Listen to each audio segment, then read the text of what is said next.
This is Chattanooga Civics. I'm Nathan Bird. The City of Chattanooga is getting ready to vote for a new mayor and city council. Early voting will begin February 10th and end on February 25th. The deadline to request an absentee ballot is February 23rd. Election Day is March 2nd. Please visit the Hamilton County Election Commission website for more details.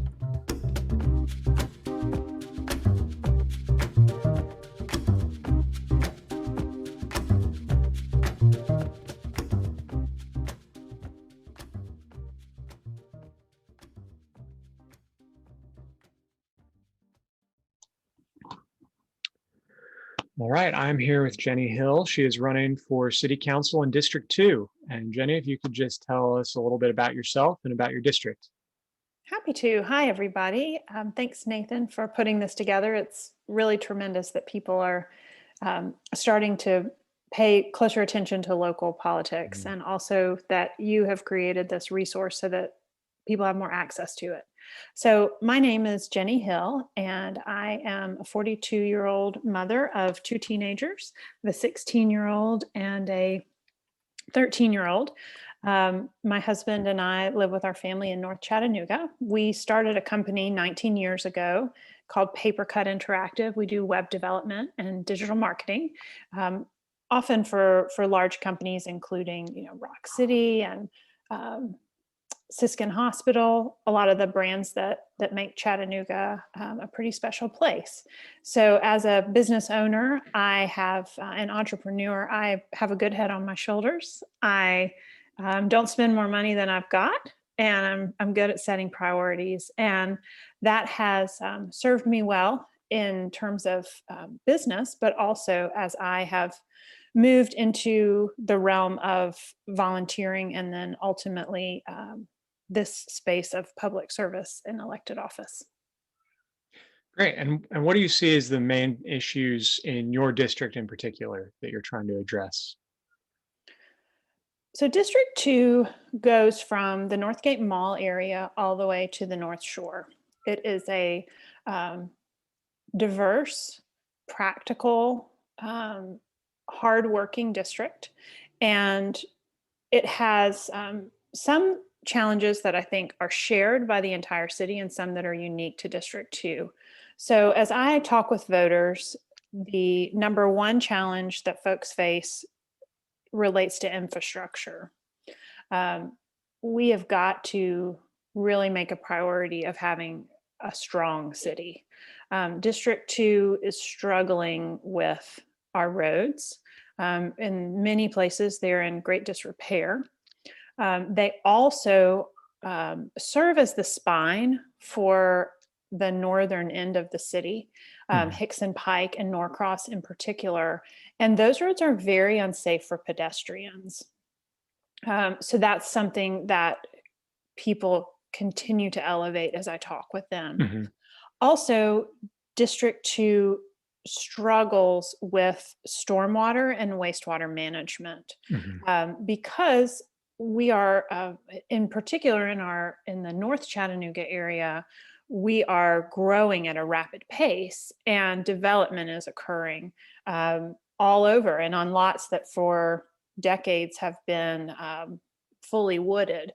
And so where that stormwater goes and not impacting a neighbor with stormwater is a major concern, as is wastewater, because we have areas in our district, including our neighbors in Lupton City and some over in other areas of our district that struggle with overflowing wastewater. And so raw sewage when the rain is quite a lot, and that's obviously unsafe. Within our district in particular, infrastructure wise also, our neighbors in Lupton City have been just dealing with, for almost a decade, a botched project to tear down a mill that is in their community. And there have been many different things that have held that project back and slowed it down. Right now, it is they are removing harmful materials, including asbestos, but that's Mhm. something that the neighborhood wants to watch really carefully. So other things, specific to District 2, our district cares a lot about education. We want to be a smart city, and our neighbors see that we need to be looking at that from our youngest little children all the way up through adult workforce training. Mhm. I want to dive in a little bit to the kind of development issue, transportation, that kind of thing. I've got a couple questions here, getting into that in particular. You mentioned stormwater, water quality, wastewater. There's a lot of people who I've talked to as well who are worried about these things, who think the city's not doing enough to regulate these issues. There's also a lot of conversation about steep slope regulations. I know, especially in the North Chattanooga area, it's very hilly. That's a big issue. And that's something that's been bouncing around the city council for a while now. And then there's also, I've also talked to people who are worried that a lot of these regulations around stormwater quality and things like that are making it harder to develop and making it too hard for housing supply to keep up with demand. And so I'm just wondering, the city is particularly influential when it comes to development since the city council controls the zoning code. And so I'm wondering what your plans are to guide and to improve development. So I think that we are at an important point in our city's history. It's time, and we are long overdue for determining a shared vision for what we want our city to be. People have a lot of ideas, and until our city council ratifies a plan, we will be without a compass, really, of what sort of city we want to be in 10 or 15 years. Mhm. And development is a key part of that conversation.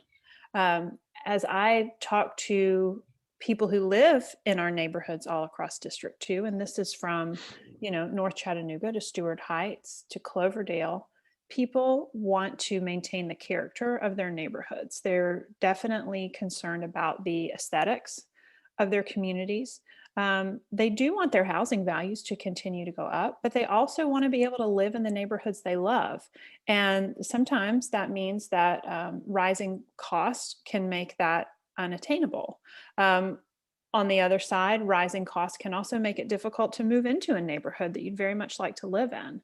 Um, but as with every issue, there are many facets to it. And developers are certainly struggling, both with regard to reputation in some of our neighborhoods. I think that because we've had some irresponsible development and flagrant disregard of rules in some cases, that developers are taking quite a lot of heat. But then also all those homes are being sold, and those are then Mhm. becoming, new Chattanoogans or new neighbors in our communities. But also the rising cost of building materials, and we are in a very strange spike. And so I would expect that that would go down. But in Mhm. general, over the last several years, building materials have become more expensive. Labor has become more expensive. And so the reality of making a profit is something that every developer has to consider if they are, in fact, a for-profit developer. So thinking about the kind of um, approach that we take to preserving the character of our neighborhoods and the quality of life um, that our neighbors want to continue to enjoy. I think first of all, we need to be intentional about evenly enforcing the codes and rules that we have for development in the city. Mhm. I've done quite a bit of research, and also I personally live in North Chattanooga, and so I see it firsthand um, about what kind of regulations we have, and I know for certain that it's not being enforced regularly, and that there are some bad actors. And across many issues that affect our city, bad actors definitely change the conversation.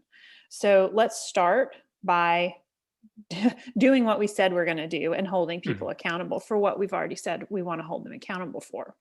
Now, when it comes to steep slopes in particular, I think we need to have some vision and we need to have some courage, and trust that if we are willing to take a thoughtful look at each part of the equation related to building on a steep slope, that we can come to a solution that works for homeowners, neighbors, and developers and builders. This is done in other parts of the nation, and there are, there are possibilities out there. But thus far, what I have witnessed is that when we talk about change, sometimes we let fear slow down a conversation. And regardless of the issue, I have found that that is not useful. So I will be committed to really pressing into the steep slopes conversation and getting practical, thoughtful regulations in place that allow people who own property to build on that property safely, but also hold respect for the people who already live around them and under them. I met a man recently who lives on Dartmouth, and he is rebuilding his garage because the erosion from above him literally washed his garage away. Oh, wow. That is not okay. It's not okay at all. And it's also just irresponsible and disrespectful to neighbors when properties are clear cut and then left fallow and we have red rock pits everywhere. I really take issue with that. But I do have an appreciation for the way that smart development and thoughtful development has made a positive impact in our city. Now, did you also bring up affordability, Nathan, at this? That was actually my next question. You had a lot of questions in that one question. Yeah, you've talked about affordability already a little bit, and I do want to dive into that a little bit more, particularly as it relates to gentrification. Chattanooga's seen an influx of out-of-state developers coming in, flipping houses or renting houses at higher than historic rates. And then on top of that, demand for public housing and Section 8 vouchers is far outpacing supply. And I'm just wondering, what do you think that the city council can do to, balance housing affordability with the desire for homeowners to see their property values go up? How do we make sure that all Chattanoogans feel like they can stay in the neighborhoods where they've grown up, if that's what they want to do? That's a great question, and I'm really glad that you're asking it and that it's part of the conversation. I've actually spent a year with Chattanooga Neighborhood Enterprise as the chair of their policy, the new policy committee, creating policies around affordable housing with the hopes that our new mayoral administration, whomever that may be, will choose to make affordable housing and healthy, vital, vibrant neighborhoods a key part of their plan for our city. So I have lots of ideas about this. So you've got two, to me, you've got kind of, if I picture two columns, you've got a mayor column and you've got a city council column. So from our mayor's administration, the first thing we need is for that mayor to make affordable housing a priority, say that this is something that really matters, and align staffing resources to that. Have somebody who wakes up every single day thinking about affordable housing, how many units we've got in production, and how we're going to get to that next benchmark.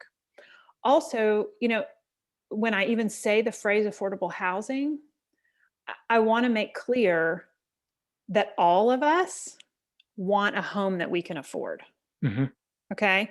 So if our mayor can help guide the conversation so that affordable housing isn't a frightening thing for all of us in our neighborhoods as it is, that we don't end up in some kind of not in my backyard, because in reality, Right. I want to be able to afford the home I live in. I want Right. to live in the neighborhood I want.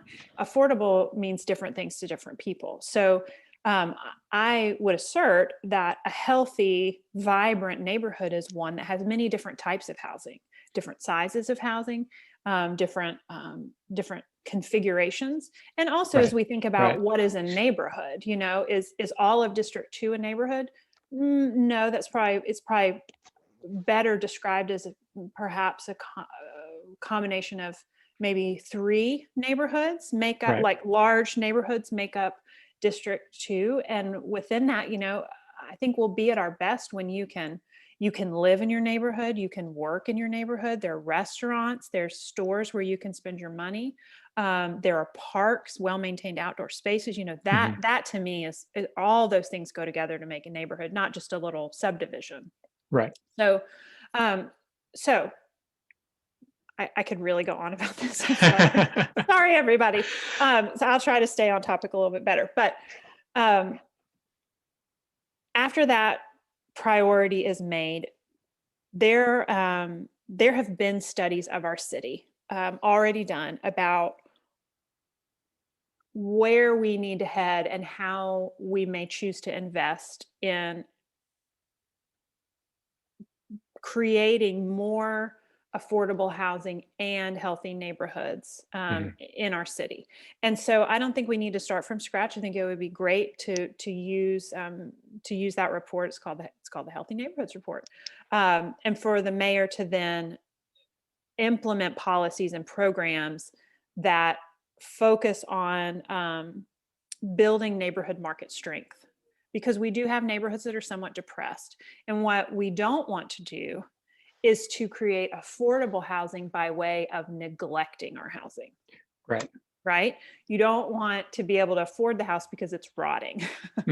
And you don't want, what you do want is for the individual, let's say we have a widow who has lived in this neighborhood for 56 years. I actually met a woman just like this last week. She and her husband built their home, and she's lived in that home her entire adult life. She needs assistance to redo her front deck because she can't live there if her deck is rotting. Right. And her investment doesn't increase in value if her home is not maintained. So when I say programs that can help build neighborhood market strength, those are things that are about working in our neighborhoods to facilitate homeowners investing in their own homes. And supporting neighborhood associations. And when neighborhood associations create ideas and projects about how they're going to beautify their neighborhood, to be a friend in that conversation, help them get connected with the grants that are out there for neighborhood beautification. When people are working together and proud of their neighborhoods, that contributes significantly to vitality. But then also, as a city council, we have opportunities to work alongside a mayor to really double down on fixing this challenge of affordable housing.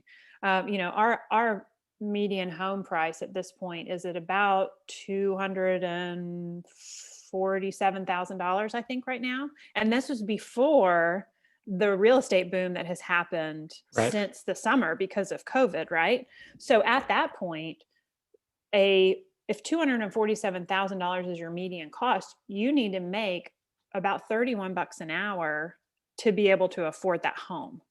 And while our median income has gone up to about 60,000 in the city, there are an enormous number of people who are making well below that number.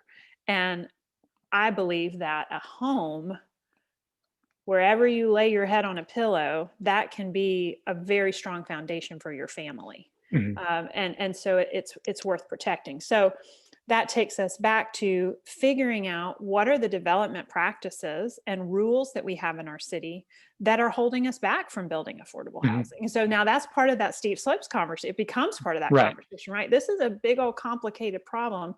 And I have learned in my service on school board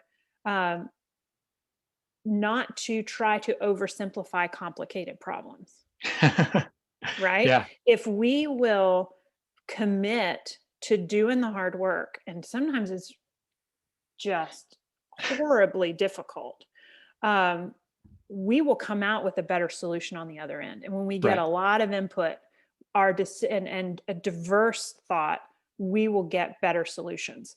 But because, right now, if you're a builder and you want to build $175,000 homes, well, you really can't make a profit at all on a $175,000 home right now, between the cost of the labor and the cost of the land and the cost of the regulatory stuff. So you're not going to see a lot of $175,000 single family homes on full size lots going up, because you just can't make the money, which is why we see bigger and bigger houses on tinier and tinier lots, because if you can't make the money work, you can't do the deal. So if you're going to, say now, okay, well, I want to build $200,000 houses and I want to do 4 of them. Well, as soon as you get to a certain number, and I think 4 is the number, but don't everybody quote me on it, you then have to put in sidewalks, you have to put in curbs, you have to put in trees, and all of that falls on the responsibility of the builder. So you have to make the choice. Do I eat that profit, or do I make every one of these houses $10,000 to $20,000 more expensive? So it's up to the city council and the mayor to say, what do we want more? Do we want to be responsible for our infrastructure? Is that the city's job, or is that individual developers' jobs? And I'll tell you, I saw a street just recently in North Chattanooga where a homeowner is suffering with some terrible water problems. It's like a tsunami comes down into his yard every time it rains. And interestingly, the road, part of the builder's agreement with the city was that the builder had to put the road in. Well, between you and me and everybody listening, who do you think is going to be more thoughtful about laying out a road? A city traffic engineer who's going to have to maintain the infrastructure, or the builder who's being made to do it and just wants to get in and get out as quickly and as cheaply as possible? So this road has a lovely curve that adds to the wave. It's just, I question whose responsibility should building infrastructure be? And if we want more affordable housing, that's something that we've got to look at. Are there things we actually take off the builder's plate and put on the city's plate? Other things that, so those would be, cost barriers to building new housing. We have some zoning codes that I think we need to look at. I personally am pretty interested in accessory dwelling units.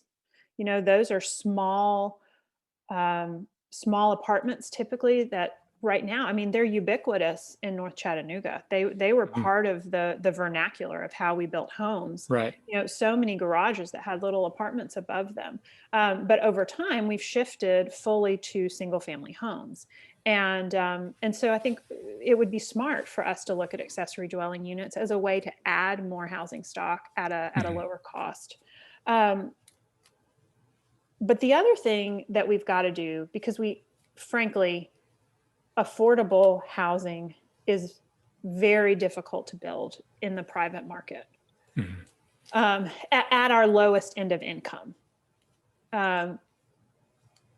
We need to find some ways to invest city funds, taxpayer dollars, into I would say like a city affordable housing trust fund. And ideally we would find, a regular stream of revenue that would feed that fund. And that would allow for more opportunities that potentially would be private-public partnerships. Like there's a really neat thing happening at the Coosa Thatcher mill that's over in East Chattanooga. So in that agreement, the financing of the project is very interesting, and I'll let somebody much closer to the project explain it. But as a board member at CNE, Chattanooga Neighborhood Enterprise, I'm familiar with the project because there will be many different types of housing in that development over the long term. And some of those units are committed to being below market rate cost homes. And then there will also be below market rate monthly rental apartments. So you've got two things going. You know, we have this, the rental market is brutal right now, brutal. And so there's a huge need for under market value rent. But then also when purchasing a home, home ownership is traditionally the American path toward generational wealth. It's your first step toward generational wealth. So I do value home ownership very much. So the builder will actually partner with Chattanooga Neighborhood Enterprise to build these homes, because CNE doesn't need to make a profit. If we can cover our costs, then we're golden. If we can make 1%, then we're super golden. Because we're able to access different types of funding that can often come with very low to zero interest rates. So, that's a place where a builder has said, we want to do this project, but we want to have a variety of housing. We want to partner with a nonprofit that's really good at this. So then you've got, if we could add, you've got your private, you've got your nonprofit. If we could make a nice little square by adding the public aspect of that to dial up the impact that you could have, and then the fourth wall of that home being the community, because we need that community access or input. And that's a big part of the gentrification conversation, because when communities aren't included in the way that their communities are changing, it causes all kinds of problems, and really can cause people to feel kind of hopeless and like they're not important in the conversation. And time and again, neighborhoods change without people really coming together. People move into a neighborhood and they don't necessarily become part of the neighborhood. They make a new neighborhood. Right. Yeah. One thing I want to clarify before I move on to the next question, you mentioned the Healthy Neighborhoods report. Is that by CNE? Or is that another group? No, CNE had it done. A guy whose last name is Buki, lots of people call it the Buki report, Buki. And it's pretty tremendous. It focuses in large part on the River to Ridge corridor, which is where CNE primarily works. But the tactics that are suggested in it are things that can be used citywide. Okay. I'll put a link to that in the show notes if I can find it. And terrific. Just for everybody listening. I want to ask another question, again, in the same vein of development and gentrification, and you've already touched on some of this, but transportation, you've mentioned the idea of maybe the city taking more of a lead when it comes to building new roads and maintaining road infrastructure. I want to dive into that topic a little bit more. There's a lot of back and forth. There's kind of two different camps when it comes to transportation in the city, it seems like, between people who want to see more of the sidewalks, bike lanes, more multimodal transportation, non-automotive transportation. And then there's people who just think it's a waste of space and a waste of money. And, they get mad when the lanes go from 2 to 1 and you add a bike lane. And then on top of that, everybody really kind of seems to agree that our current public transit system is inefficient and people disagree on how much money we should actually spend on improving it, but people tend to agree that it's not as efficient as it could be. So I'm just wondering, what are your general thoughts on transportation infrastructure, and what do you think the city council can do to improve that? And again, it's one of those things you can't really make everybody happy. So I'm just trying to, what are your personal thoughts, and where would you go as city councilor? Yeah. That conversation is definitely complicated because, well, for many reasons, but not the least of which is that, to your point, as a city, we do not have a common understanding of the value of public transportation, nor do we have a collective interest yet in using it. And there's an argument of, if you build it, they will come. But I wonder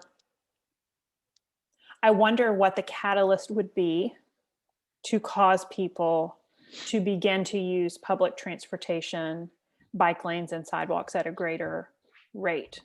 When schools closed because of COVID, we all had a shared experience, both as parents, as students, as business people, that suddenly Wi-Fi was not a luxury, that internet connectivity was not a luxury, it was a necessity. And that was the catalyst that led us to the EPB Ed Connect public Wi-Fi project for students. So, right now, CARTA has one bus line that goes through District 2. And I don't think that's especially useful.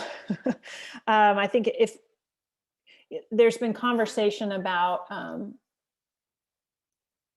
lots of different ways that you could improve CARTA, but for me, the first thing you need to do is get people where they want to go.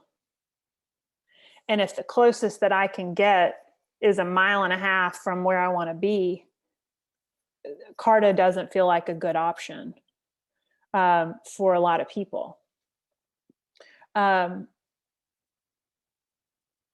Bike lanes, so I have an e-bike, and when I used to leave my house, I was a somewhat intrepid bike commuter, not super hardcore. If it was like hot or cold, I might not, but I did often go to my meetings downtown on my bike, and I really appreciated the safety that brought. And I don't know that I would have ridden downtown without some of the bike lanes that are available. So you've got the chicken and the egg challenge. So,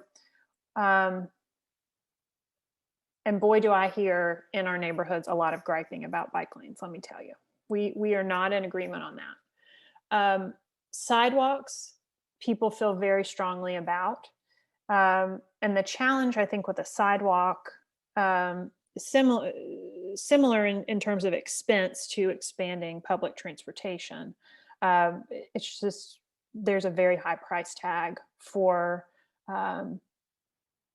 using your right of way to build, especially long segments of sidewalk. And so that's something that I think we would need to be searching for partnership with the state, with TDOT money, to help, for example, make Hickson Pike more friendly for pedestrians and for people using public transportation. In our district, people get dropped off the bus, and to get to the other bus stop, they literally have to cross 5 lanes of traffic. There's a gentleman in my district who navigates Hickson Pike on an electric wheelchair. There is nothing there to make him safe. So I guess I go back to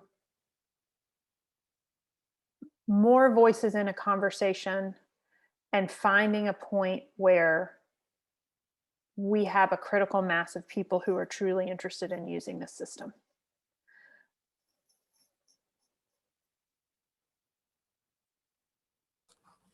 Good. Well, I want to shift gears just a little bit and kind of move back to the budget process. The mayor is in charge of leading that budget writing process. It's a long 6-month process. There's lots of preparation, lots of public meetings and things like that that go into it before it ends up in front of the city council.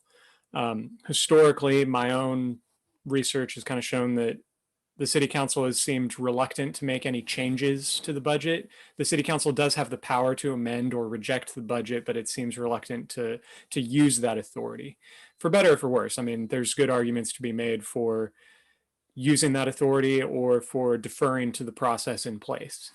And I'm just wondering, where do you stand on that issue? Do you think that the city council should use that authority or defer to that process, just generally speaking? Yeah, so I guess I would, I draw on my current experience serving on school board. We manage a budget of more than $430 million at the Hamilton County Public Schools. And the city budget is not quite, it's a little more than half that amount. And I believe strongly in getting a significant amount of community/public input on a budget, and budgeting according to your strategic goals and objectives. So aligning them with your priorities, and in that process, I have, as a school board member, many opportunities during that community input session, but also prior to that, to begin to make assertions about what I think is important to be included in a budget. And so by the time it is put together and in a full public presentation, I, as a school board member, have had many opportunities, and often in public settings, to give that input. So number one, I think it's very important that our city council is fully engaged in the pre-presentation portion of the final of the mayor's requested budget. But in the event that, and so it's possible, that we haven't seen quite as much conversation because that has already happened, over the course of many months. We're already starting budget meetings for school board for, the next fiscal year. So on the city council, I think you could expect that I would approach that in the same way. If we had a mayor that was not getting adequate community input and not inviting full participation of the city council, you could definitely expect that I will always speak my mind. But I go back to not oversimplifying a complicated problem. And it makes me uncomfortable on school board when we start trying to having conversations at a very late point in the process about pulling things out because it affects other things. And I recognize that when you've put together a very thoughtful document, you need to be just as thoughtful if you're taking things out. Right. Moving on to a more particular issue with the budget and a broader issue that we'll also get to. The reason most people that I've spoken to have gotten involved in the budget writing process and become, more involved in it and more curious about it is the city council meetings we had this last summer. The budget came to the floor for approval just as the Black Lives Matter protests were kind of at their peak. And we had more than 200 people sign up to speak at that city council meeting to discuss the fact that $70 million was being allocated to the police department. And so I'm wondering, that brings up a broader issue related to the budget, but also related to public safety. There's a lot of different suggestions on how do we handle policing, especially with this national conversation going on. And it's another one of those things, you can't make everybody happy because these suggestions go from defund the police to divest and reinvest to, we need more money for the police so that we can have better training and better programs and things like that. So I'm wondering, where do you stand on the police budget, but also in policing more in general? How do we make sure that all Chattanoogan's feel safe? Feeling safe, that to me is the bedrock of this conversation. I believe that every person in Chattanooga, regardless of the color of their skin, their age, what neighborhood they live in, every person in Chattanooga should feel safe at home, and they should feel safe as they move about the city.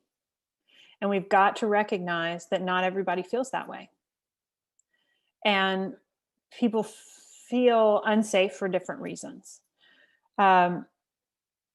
So I think it is very important that we remember why we have a police department.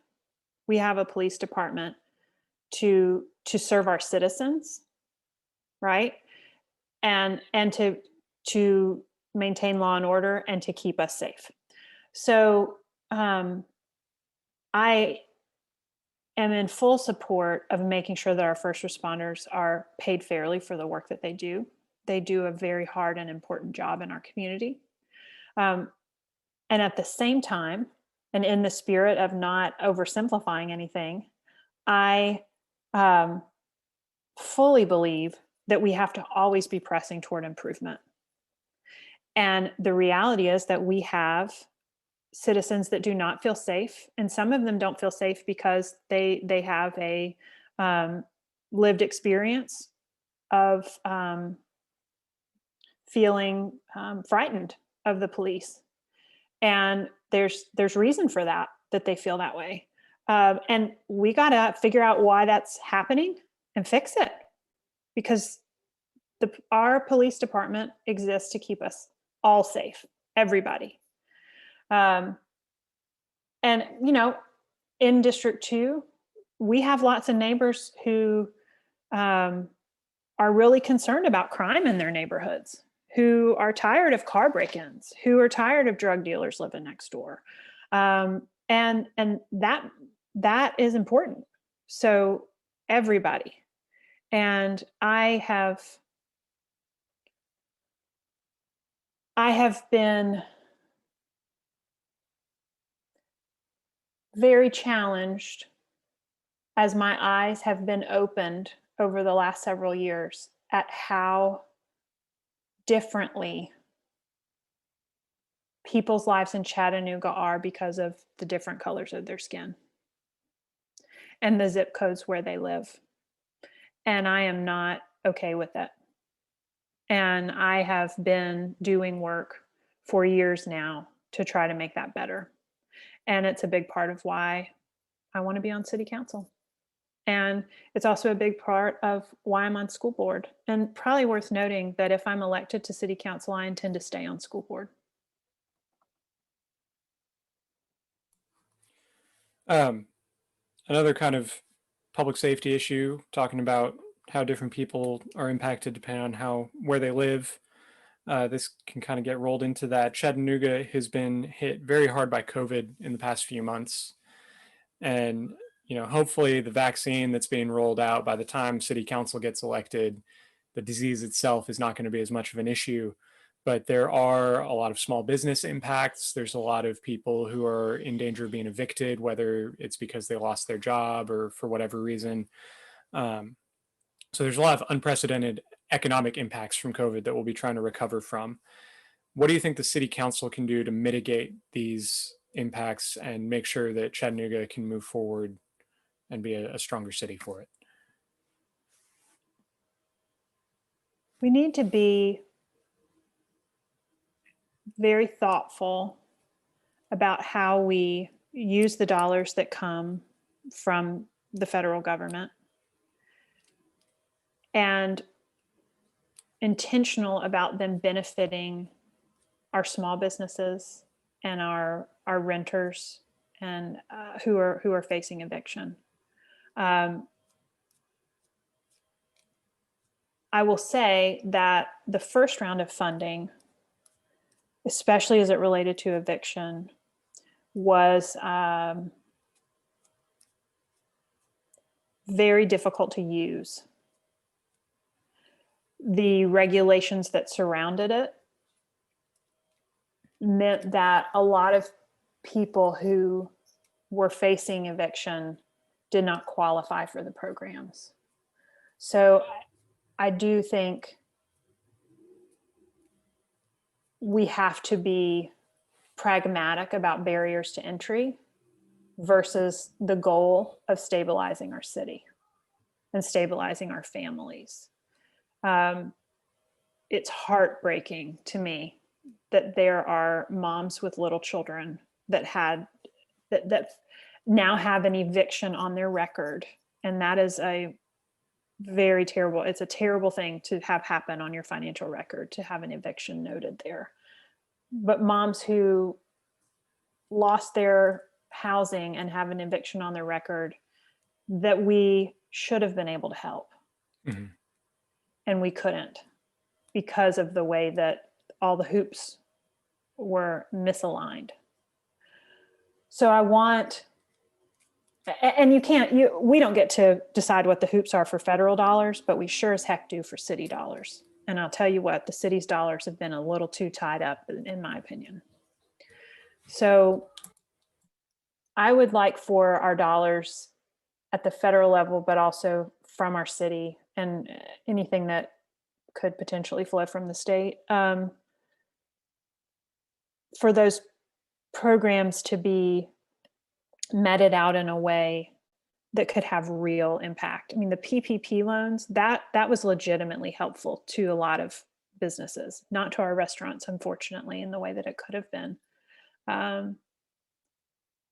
But right now, I feel like we need to be thinking about triage and how do you stop the bleeding? This is not the delicate surgery. I've spent a lot of time at Metropolitan Ministries, MetMen, and when somebody comes in and they're about to become homeless if they don't have a power bill, well, gosh darn it, pay the frickin' power bill.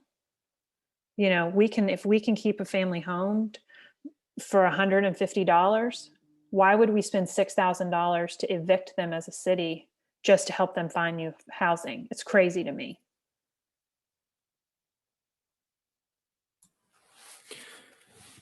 Moving on to another topic, hopefully a little bit brighter. Chattanooga is making a name for itself as an outdoor destination, and we've been named #1 city by Outdoor Magazine twice.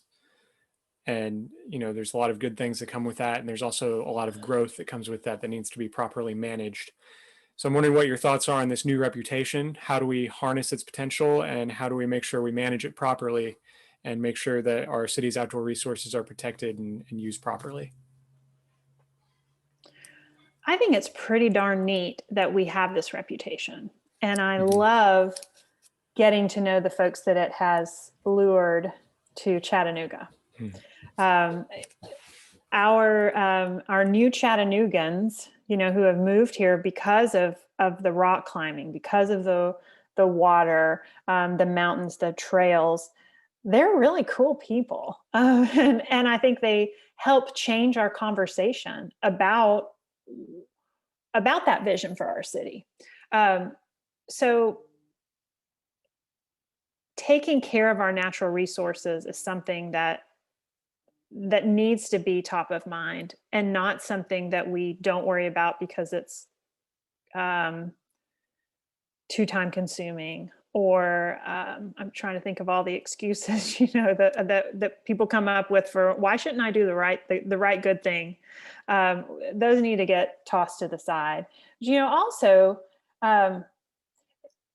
I think for a lot of us, every time we say, best outdoor city or best city ever, there's a little bit of a sour taste in our mouth, because we know that we have neighbors in neighborhoods all across the city who thus far have not experienced that, that there's an underbelly. But in keeping it light and fun, so to speak, as we talk about this topic, I think that Chattanooga will be better when everyone in our city feels like the natural resources around us are for all of us. Right. Yep. We don't have a lot of minority or immigrant community participation in paddle boarding, in rock climbing, in trail running, you know, and those are things that not only build a sense of community, but also make us healthier. And so I really applaud groups who are digging in on that. And we have some nonprofits that are doing really good work there. And frankly, in a lot of elements of our city, we have tremendous nonprofits. And so I think for the city to always be a helpful partner, not a barrier to progress. Great. And then I've got one last specific question. Chattanooga government still has a reputation as a good old boys club in a lot of ways. People feel like they're not adequately being represented and feel like they don't really have a say in a lot of what goes on. You know, maybe there's more deals being made on the golf course than in the city council chamber. How are you going to make sure that all Chattanoogans are equitably represented, and not just represented, but involved in city government? So I think it bears pointing out that one way we reduce the impact of the Good Old Boys Club is we elect some women. Y'all, I'm a woman. No, we you know, as voters, we look for and vote for candidates that are outside of the norm. I love what Ruth Bader Ginsburg said when she was asked, you know, how many women will be enough to be on the Supreme Court, and she said 9. You know, we've had a lot of the same kind of person representing us in government across our county, more so, but also our city for a long time. So we hold our leaders accountable. You know, I as voters, we hold our leaders accountable. As voters, we participate in the process. We vote. If you're not getting mail to your house from candidates, you're not voting enough. If your door's not getting knocked on by candidates, you're not voting enough. Because if you vote, candidates are coming directly to you because they need your vote. And if you don't vote, then your voice is diluted. I'm not going to go so far as to say it doesn't matter. Some people would say that. But your voice is quieter if you don't vote. Not just because your vote didn't show up in the ballot box, but because when the annoying survey call comes, you didn't answer it. And so if your top issue is that hedgehogs should be on leashes at Coolidge Park, darn it, nobody knows it. But then as an elected leader, y'all, it's hard to be in public service. And I truly see this as service. And for me, listening and seeking out diverse ideas is one of the most important things I can do to be a good public servant. Because whether it's our elected body in our boardrooms or our neighborhood associations or our nonprofit boards, if we are always in a room with people who look like us, we're gonna all, and who have the same life experience as us and who live on the same street as us, we're not going to have a lot of new approaches or new ideas. And so while we have, while there is definitely a feeling that there is a good old boys club, I don't know that that's always been an intentional disregard for other ideas. Right. It's just that it's harder work to get other people's voices involved. But that's, to me, what public service is about. It's not just about my family. And as a public servant, you have to transcend your your individual family, and you have to look, I think, out at your district, and then also at the entirety of the city, or in the space of school board, the entirety of the county. I've got one last question before we go, and I just want to make sure that, we're talking mostly to your voters here. Is there any issue that we haven't gotten to discuss here that you're running on that you want to make sure your voters know about? Two things we haven't talked about specifically that I would like to touch on. The first, education is very important to the folks in District 2, and I believe that it's important for all of Chattanooga to take a hard look at where we fit in the education conversation. So right now, I want us to be a smart city, and the folks in District 2 want us to be a smart city. And right now, Chattanooga has some significant investments in early childhood and in workforce training. I would argue neither of those are going especially well and could deliver better results, because 2 out of 5 kids in kindergarten are ready, or 2 out of 5 children from Chattanooga who go to kindergarten are ready for kindergarten day 1. And moms like me sit on waiting lists, sometimes for more than a year, to get their children in childcare. So the city has a role to play in the conversation with public-private partnerships and coalitions to increase the number of seats that we have for early childhood education and daycare. That will make us a smarter city if we can just have more access to seats. Then let's also take a hard look at the quality of the Head Start programming that we have. On the other end of the spectrum, as we think about adults, 70% of adults in Chattanooga have no credential beyond a high school education. None. They don't have a commercial driver's license. They don't have a Microsoft Excel sticker. They don't have a college degree. Those workers are some of our hardest working neighbors. They're working 2 and 3 jobs, and the ends very often do not meet all the way at the end of the month. They need better access to workforce training. We have great tools in Chattanooga. We have Chattanooga State. We have TCATs. And we have some city programs that are a partnership with Hamilton County Schools, and we have Future Ready Institutes, but we are not getting people connected to them at a rate that's really going to have a solid impact quickly. And I think we need to be urgent about that. And then smack in the middle, this K-12 education piece. The city got out of the public school business more than 20 years ago. But we make up the majority of the children sitting in Hamilton County Schools classrooms. We need to own that. And we have private partners like Unum, EPB, Blue Cross Blue Shield, Volkswagen, that are making concerted, smart efforts to partner with our schools, and they are changing kids' lives. They are getting these kids ready for the future. And Chattanooga, I believe, should be the best partner that Hamilton County Schools has.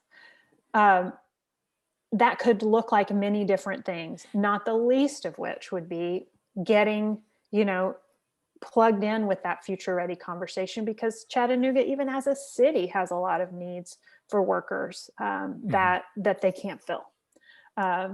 Our fire department has holes they need to fill. Our police department has holes they need to fill. And the better the quality of the applicant, the better the quality of the service that comes out of the other end. But I truly believe that a smart city is the most important thing that we can do for our city's economic future. And then the final thing that I just want to put a fine point on is I have a bold vision, and I am not alone in this. The families of District 2 feel this way as well. I have a vision for a city where everybody belongs. Not just everybody can be here, but everybody belongs. A real welcoming, where it becomes the norm that our boardroom tables, our elected leader tables are colorful, are full of different types of ideas, where we cherish and celebrate the things that make us different, and we work together. And I think that's where the seed of innovation is. And that, as we've talked about, how do we keep our river clean? How do we protect our natural resources? How do we figure out affordable housing? When all of those efforts can benefit all of us in all of our neighborhoods, that's my vision for Chattanooga. Great. Jenny Hill, running for District 2. Where can the voters find out more about you? VoteJennyHill.org. And early voting starts February 10th. That's right. Election is March 2nd. And I hope that you will check me out. I want to earn your vote. And deadline to register to vote is February 1st, just for everybody listening. So again, Jenny, thank you very much for your time.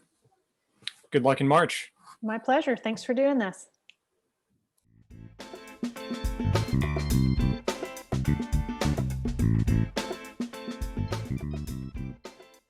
I hope you've enjoyed this episode of Chattanooga Civics. Our music was written and recorded by Kevin MacLeod. If you have any questions or feedback, please send me an email at chattanoogacivics@gmail.com. You can follow me on Facebook, Twitter, and Instagram @ChatCivics, or visit the website chattanoogacivics.com. Thanks for listening.